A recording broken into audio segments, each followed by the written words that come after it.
Bret Hart, one of the goats of all The time. goat. Speaking of goats, the goat in your opinion. I'm Canadian, Yes. so yes, Bret Hart to me is we are Bret Hart people. Why do you love Yes. Bret Hart so much? Being someone who's, as you said, from the Bay Area, and Hmm. you're an American. I know you spent time in Canada. Why is Bret Hart Yes. your goat? Bret Hart was my goat. Well, to kind of like we talked about off mic before, I think that was literally my first experience. My mom was pregnant with me, was like 8.5 months pregnant with me. She's at a show in the Cow Palace. Mm, And this was back when they had to use the payphones. This is in '88. I was born in '88. So she was back there waiting for him to finish a call. And then right before she was gonna make a call, he came out, said hello to her, asked her how I was doing, and damn. congratulated her, put her hand on his hand on her stomach, and just said congratulations. And then my mom told me that story, I think when I was like three or four. And I was like, maybe it was destined. And I just noticed like when he first started, like we were seeing the workers, because I think my first memories, I'd probably say of wrestling or watching wrestling was probably like 92, in Mm, 92, 93. And the pink just stuck out to me. And the fact that like the matches always kept me interested. The music was just awesome. Dude was a technique. It's like I understood before I understood. And then as I got older, I just realized it was like, okay, he wasn't afraid of anyone. He could have a match with anyone. yeah. They were believable. It was a story. I was like being taken on a ride the Yes. whole Every time. entire time. And it's just like I knew he stood on business.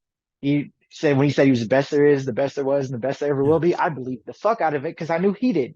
And he Yeah. showed it in the ring. And it was just and then later on, just as his character developed and as he got more successful, I was like, man, like this guy is like I couldn't find a flaw. Everybody shits on his mic skills, which I think is stupid. Yeah, it's stupid. He was great on the mic. 97 alone tells you it's 97 alone will tell you that that's bullshit. Yeah.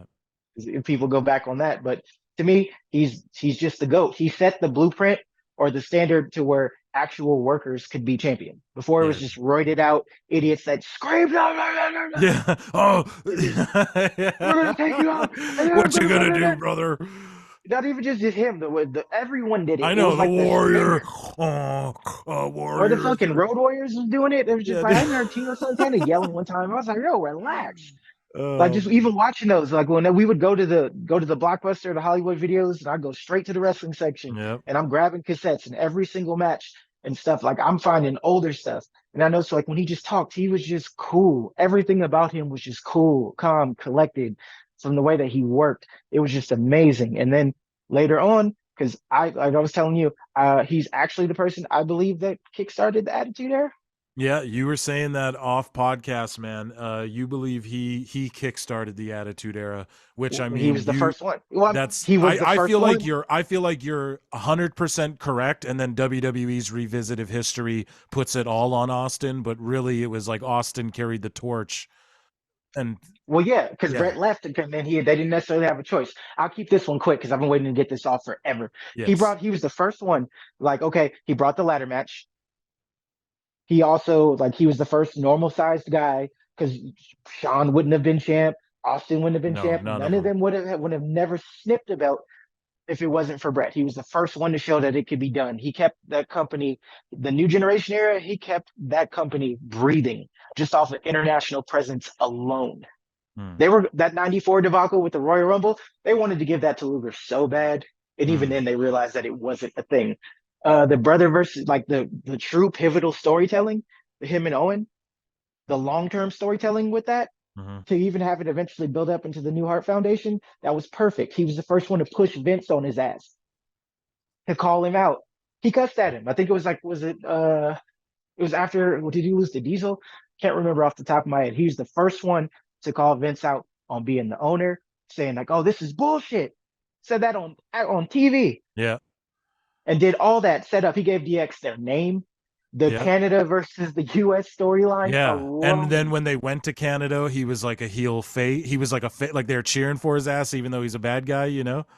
just like literally set the whole standard. If you're talking about cussing on TV, peeling back behind the curtain, punching like Vince that double, McMahon, like exactly fucking that double turn. I mean, he's the one that brought Austin, that told Vince to hire Austin, and then picked him yeah. fresh off of Mania 12 to work with him at Survivor Series at Yeah. Madison Square Garden, And and the set double that turn, whole thing. too, setting it up where like essentially the bad guy, Austin, the villain, is now the most over baby face in the fucking company, passing the torch Exactly. to Austin before Brett eventually leaves the company, and then Austin explodes into fucking Brett knew who Mr. McMahon was before everybody else did because he called him on it.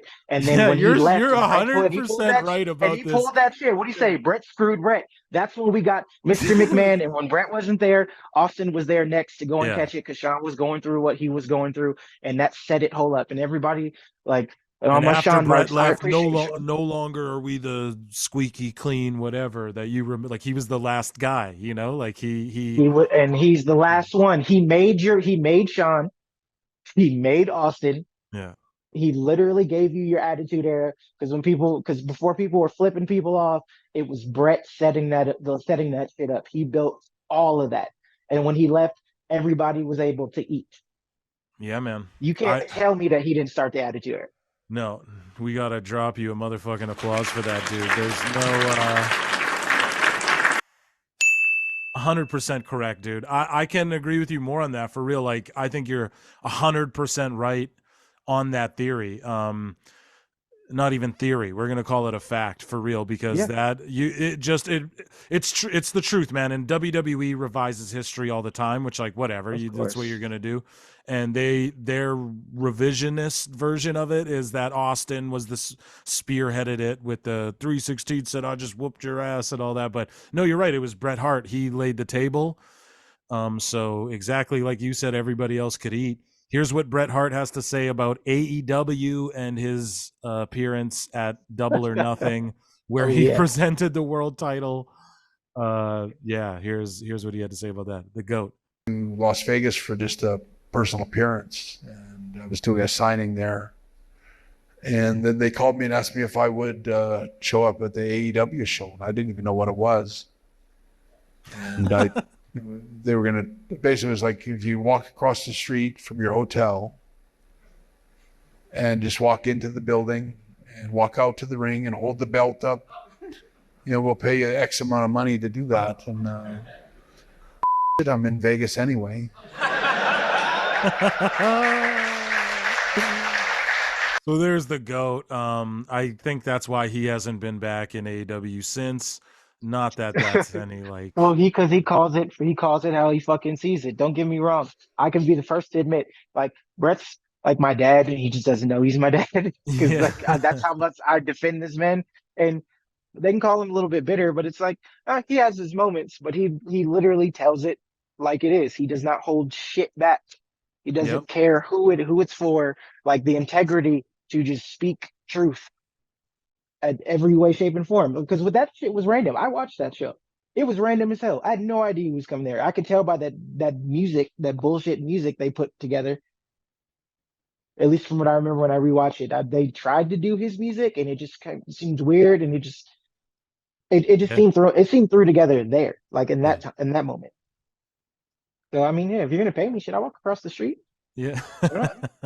He did offer because I think they were trying to bring him in to be a manager when it was like FTR or doing some FTR was pushing for that.